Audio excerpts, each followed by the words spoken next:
The ACES Surface Finish Sitter is a collaborative automated robot for sanding materials in multiple industries, which could be the aviation industry, automotive industry, or even cabinetry. My name is Ross Lumbert. I'm the founder and owner of American Control and Engineering Service. We're known as ACES in the industry. It doesn't matter what type of industry it is. If there's a complex problem that needs solved, we love to go work on those types of problems. The magic of the SFC is the software that was developed. It allows any individual to walk up to the machine, place a part in front of the scanning system. The scanner will then scan the part, generate a 3D path, and be sanding a product within a matter of minutes. ACES was founded in 2003 with one employee and myself. Today we've grown to quite a few employees located on 200 acres outside of Wichita, Kansas.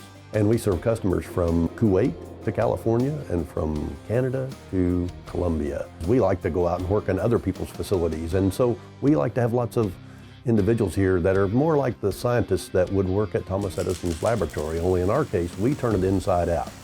We're the scientists or the engineers or the technicians that go into people's pieces of equipment, and we develop the experiments to find out what's wrong in their place. Doesn't matter what it is, we solve problems.